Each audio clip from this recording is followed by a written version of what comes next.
Very much. Good afternoon. Thank you for coming to listen to me. I'm going to be talking about the removal of phosphate and chlorine protection in outdoor pools. So the chlorine protection bit's only applicable to the outdoor pools. Phosphate removal is applicable to all pools, if that's a little bit of a misleading title. It's actually a repeat of the session I did at the ISPE seminar back in October, November, I think it was. But it's quite a current topic. So, as Chris said, my name's Jimmy Lamb. I'm sales manager for Dryden Aqua. So some of the slides in here are applicable to some of our technologies, but other brands are available. I always make that one clear, particularly as there's suppliers in the room of competitor brands, shall we say. So a word about phosphates in swimming pools. Where is the phosphate coming from, and what sort of problems can they cause? So they can come readily from the environment. Phosphates is an ingredient that's quite often used in fertilizers because it's a perfect nutrient for growing plants. And algae is a plant life. And algae is the last thing that we really want in the swimming pools. It can come from the tap water. And a lot of water authorities are actually actively introducing phosphate to our drinking water because the surfaces that the phosphate comes into contact with actually leaves a residual, and that can help to prevent corrosion in old pipework, lead pipework, cast iron pipework, etc. And it's actually used in some pool chemicals as well to help prevent the blockaging of injection points, for example. Some chlorine donors come with a phosphorus in there to try and help that scale prevention. If you've ever done a test for phosphate with a suitable test kit, a word of advice here is if you've had a positive reading, because it does leave that residual on the surfaces that it comes into contact with, it's advisable to really clean the test equipment that you've used and that you've had the positive test on, rinse it and clean it with a mild acid solution or even deionized water.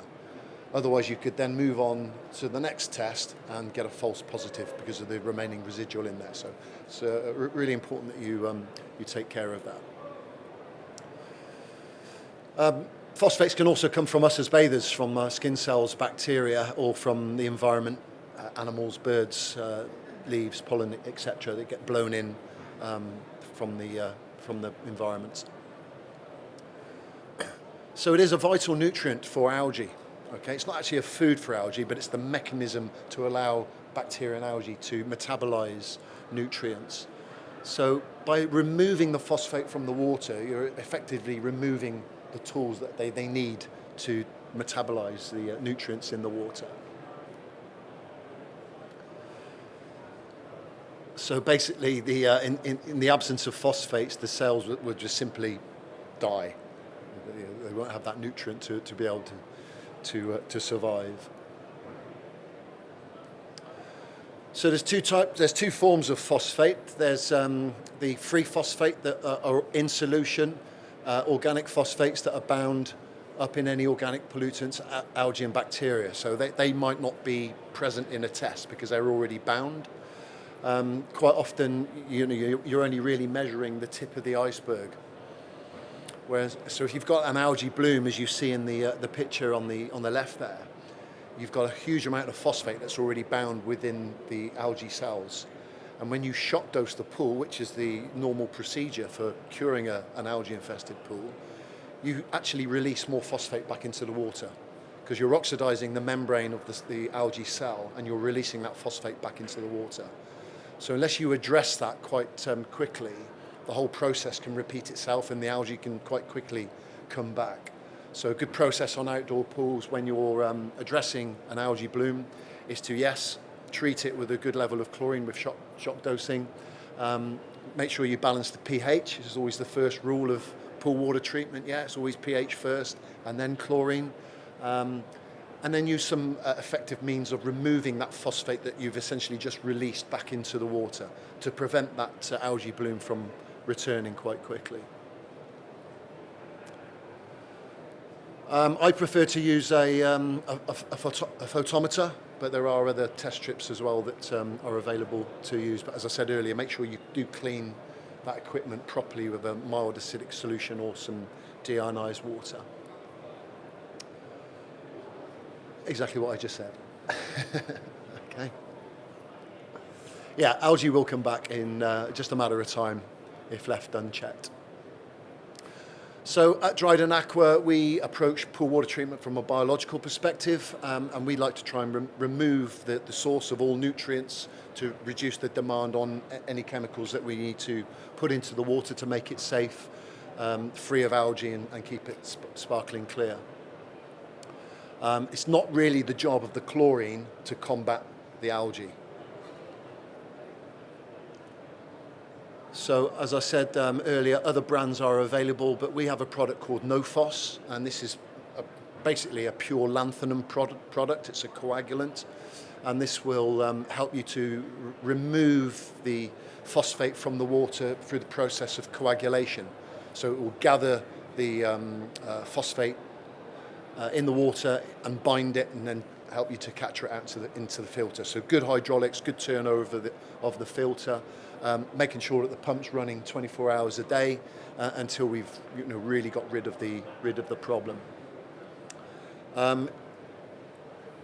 It's a highly concentrated liquid, and this can typically be used, as I say, where we've got an excessive level of phosphate in the incoming water, because you can get combined products, coagulants, flocculants that contain phosphate remover. So it's giving you that flocculation and a little bit of phosphate removing properties, but sometimes the concentration in these products isn't high enough to combat what's actually coming in with the top-up water. So you do a test on your pool, and let's say you've got 2 milligrams per litre of phosphate. You use a coagulant flocculant to get rid of that, but when you backwash, you bring more phosphate back into the water. And the concentration that's already in the coagulant flocculant that you're using isn't strong enough to keep that at bay. So you can use something like a standalone product like NoPhos. I know Low Chlor have one called Stava, and you can add that to get the phosphate out quickly, and then hopefully the ongoing use of a coagulant flocculant with lanthanum included will help to keep those levels down. Other brands are available. With some flocculants as well, you can actually increase the concentration of the lanthanum in the drum. So we have a product called All Polyfloc APF, and that already contains 2 litres of NoPhos, which is the standalone phosphate remover. So you can actually add NoPhos directly to the drum of APF to increase that concentration if you are experiencing really high levels of incoming phosphate in the water. Any questions at all on phosphates before we go on to the second subject of this presentation? No? Okay, good. Chlorine protection in outdoor pools then. Okay, so traditional means of protecting chlorine has usually been with the use of a stabilizer, typically cyanuric acid.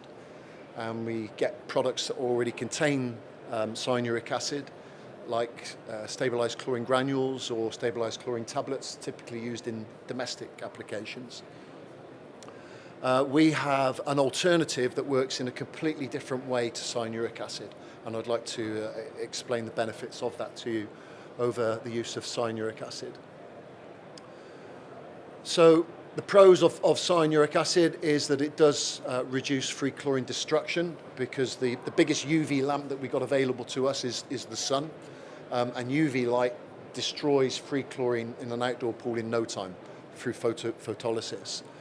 So we add stabilizer to the water, and this actually binds with the free chlorine in the water to create a chlorinated cyanurate.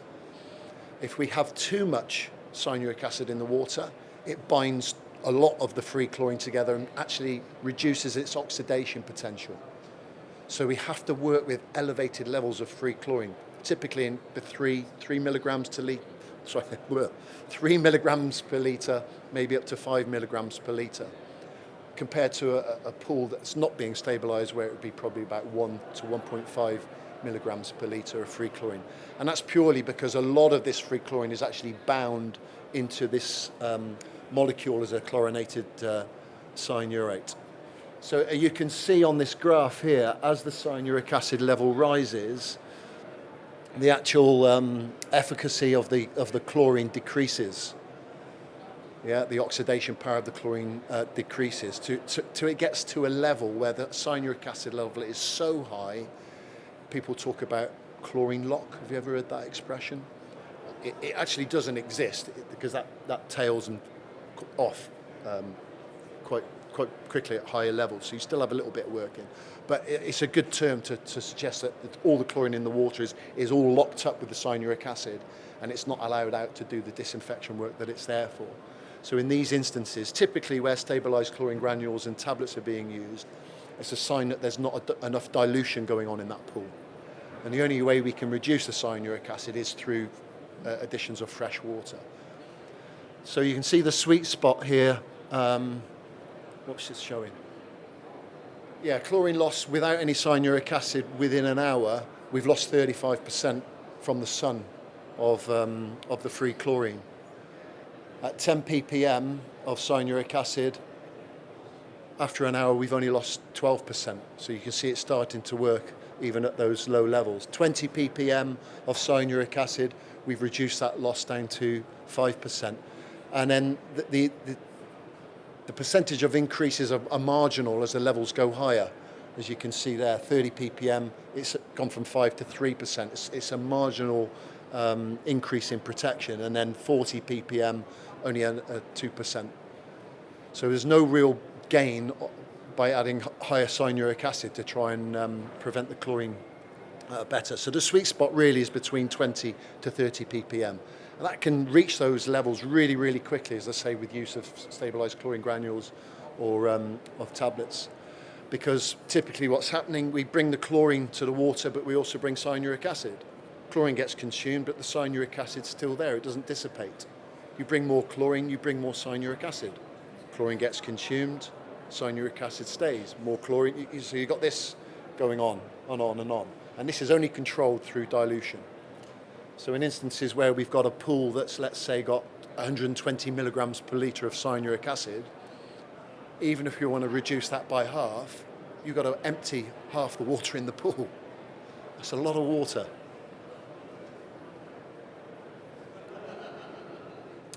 What are we saying here? Cons of cyanuric acid. I think I've pretty much already explained this. As the levels get higher and higher, the water becomes saturated and we need a lot more dilution. And water's becoming a precious commodity now, and we need to do whatever we can to reduce water consumption, particularly in commercial installations. So introducing our solution, the Dryden solution, ACO, is our liquid product, so no longer do we have the challenge of trying to dissolve cyanuric acid, which is not the most readily dissolving of chemicals. This is already in a liquid state, so it's very easy to administer to the pool, and it's not something that you can overdose as well. In fact, we would rather you overdose with this than underdosed, not just for commercial reasons, but to make sure that we've got the product in the pool working. How does it work? What we're doing is we're actually changing the wavelength of the UV of the sun. Okay, so the short wavelength light, which would normally cause photoreduction of the free chlorine in the water, we're elongating it, so it's acting as a filter. A bit like when you put sun cream on, you're changing the wavelength of the sun so it doesn't burn your skin. So this is how we protect the free chlorine in the water. So no longer do we need to work with those elevated levels of free chlorine. We can work at sensible levels, 0.5 maybe to 1.5 of free chlorine, even on an outdoor pool.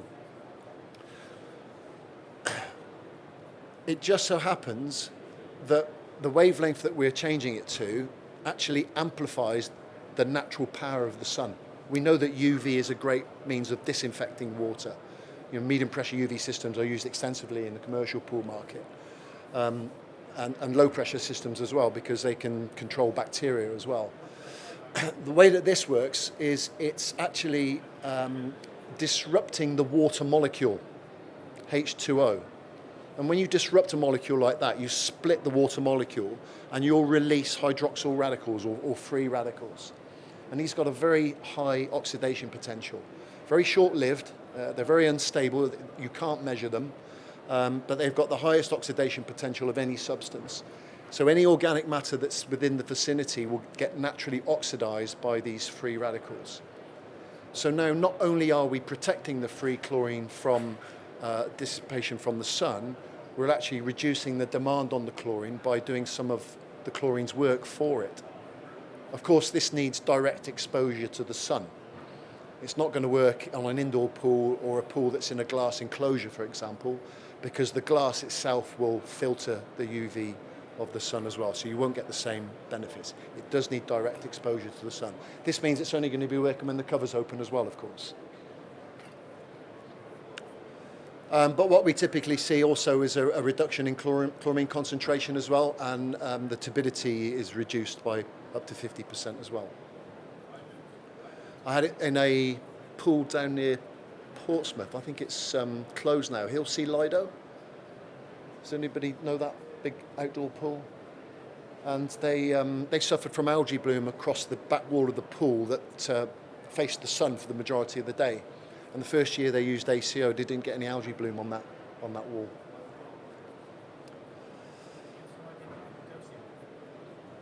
That might come up. I don't know off the top of my head, but it might come up. I think it's something like a litre or 2 litres per 100 cubed or something like that. It's not massive. Sorry? That would be a weekly dose. Monthly dose. I don't know, you put me on the spot. Let's see if it comes up. Otherwise, I'll find out for you. We significantly reduce chlorine consumption. Even in the UK, when I've managed to get it into some big Lido pools, we've seen a reduction in chlorine of 30%, is the typical figure that people report back to me in their chlorine consumption. It doesn't saturate the water, it doesn't build up over time like cyanuric acid does. Like I say, you can't overdose it. It has a significant improvement on the water clarity. And it's an eco-friendly product as well, so it's certified NSF. I mean, that's applicable to the US market through WQA. Where can we use it? Yeah, all new and existing outdoor pools. We can use it in zoo pools, so sea lions, penguins, that kind of stuff. These are all chlorinated systems, so there's no reason why it can't be used there as well. Doesn't have to be used with RAFM filter media. It can be used with any treatment system, liquid chlorine, salt, bromine, peroxide, hydrogen peroxide. There's not really going to be a benefit of using it with stabilized products. So if there's already cyanuric acid in the water, you're not really going to see a benefit. So we would rather you wait until that cyanuric acid level drops down to maybe 10 or under before you then start to introduce ACO. And then over the next few backwashes, that 10 of the cyanuric acid will eventually get diluted out. Very straightforward to dose, as I say. It's a bit like Orangina, the drink. You know, you shake the bottle, wake the drink. Same with ACO. Give it a good shake because some of the ingredients can settle out in it. And it's really best just to hand dose it is the simplest method. If you're dosing it onto a larger pool in larger volumes, you can dose it through a peristaltic pump automatically. But I say, not in an instance where that drum's going to be sitting for long periods of time so that the ingredients doesn't settle out. So if it's going in good volumes, yeah, there's no reason why you couldn't set it up on an automated. So that'd be more applicable to a big Lido pool. I already said that. I know this presentation really well, don't I? I can tell I've done it so many times. Yeah, here's your dose rates. Okay. 2 litres per 100 cube per week. I was right. Shouldn't doubt myself, should I? Double dose for the first dose. So you double up on first. So you establish a bank of it in the water, and then you just carry out that dose on a weekly basis as part of your routine maintenance. If every week is too much, you can double up the dose and do it fortnightly, or double it up again and just do it on a monthly basis. There's an argument to say that actually you could do a whole season's hit at the beginning of spring commissioning, because it's not going to cause any adverse effect to the bathers. You know, it's not going to cause harm to the bathers or upset the chemistry of the water. So there's no reason why you couldn't do, a 3 months hit on spring commissioning. This is Matthew Dryden. He's the son of the founder of the business. That's where the company name came from. He's our Chief Technical Officer. Matthew loves to spend his time in his R&D lab. Okay, so he's done some quite intense analysis on cyanuric acid and compared it to how ACO behaves.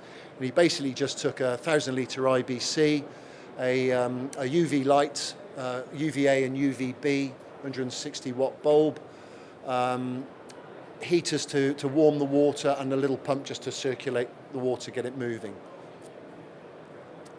The conditions are, use the cartridge filter, 28 degrees, the water, the conductivity 330 microsiemens, pH 7.4, alkalinity at 130, same as the calcium hardness, chlorine concentration of 1 to 1.5 milligrams per litre of free chlorine, and ACO concentration of 15 and 25 milligrams per litre. And then the same with cyanuric acid of 15 to 60 milligrams per litre. So yeah, that's just an image of the lamp set up over the IBC on a frame. Now, he had to try and get something that was going to give a meaningful reading in terms of the intensity of the light. So he's looked it up on the lighting conditions globally. Parts of the world, there's different intensities. So this is how he tried to get a mean average of how it would behave globally, and where he was going to position the lamp above the level of the water to get that intensity. So he's a chief technical officer. That's just more about other parts of the world. So this is the testing and results. So here we have, on the left-hand axis, we're measuring the free chlorine concentration, and then along the bottom is in hours. And this represents the baseline, so this is without anything.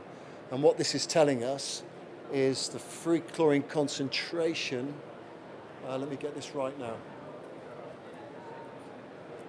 Yeah, we'd lost 80% after 6 hours, yeah, of the free chlorine. This is with cyanuric acid at 15 milligrams per litre, so you can see how the cyanuric acid is now protecting the free chlorine from the photoreduction of the UV. And then we had a very similar result with the ACO, so it's behaving in very much the same way in terms of its level of protection of the free chlorine.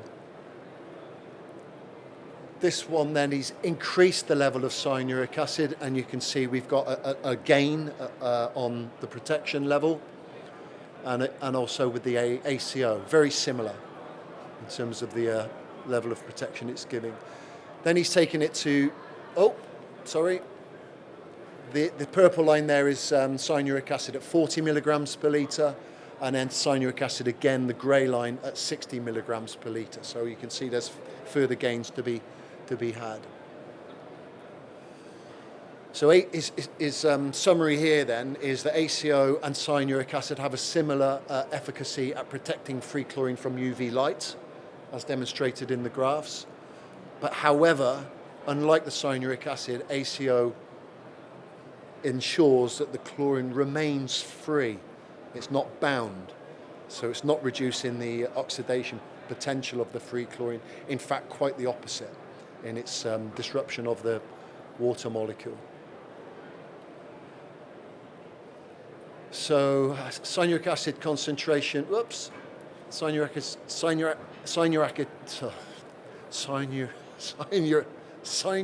acid concentrations at 30 ppm with a pH at 7.5, there's only about 43% of that chlorine you're measuring with your DPD1 that's active in the water. You get the full reading, yeah, but the reality is only 43% of that reading is active in the water. 50 ppm, it drops to 36%. 70 ppm, 19%, 90 ppm, 14%.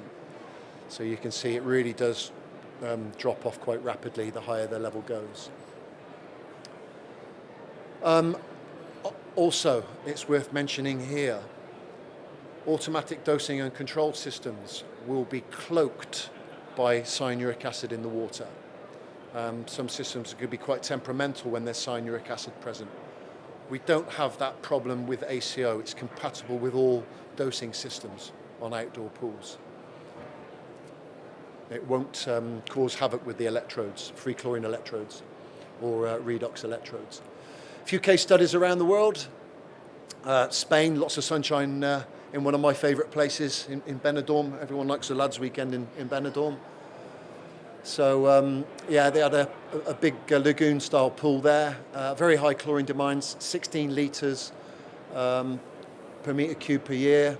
So that was the 96,000 litres of liquid chlorine they were going through per year. Really high combined chlorine. Well, high in Spain, not necessarily high in the UK. 0.3 to 0.4, and a very high turbidity. 1.2 NTU is way off the limits. Recommendations for the UK is a maximum of 0.5, which is the same as drinking water. So you can see they're way out the limits there. So they introduced ACO, dosing 1.5 litres per 100 cube per week, and they got some significant savings here. So 30% less chlorine demand compared to the year before. So a saving of 29,000 litres of liquid chlorine. That's a lot of money. And the turbidity was reduced by 40%.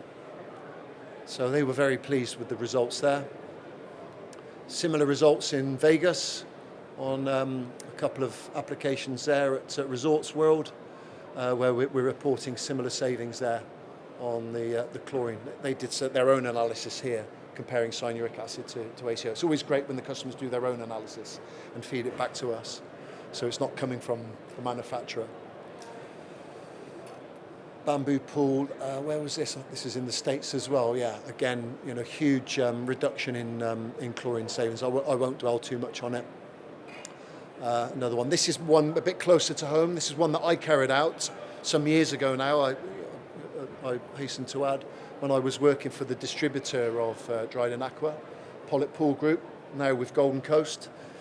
Big outdoor pool close to where I lived in Cheltenham at the time. And on a hot sunny day, the whole of Gloucestershire comes swimming in this pool, as you can see here.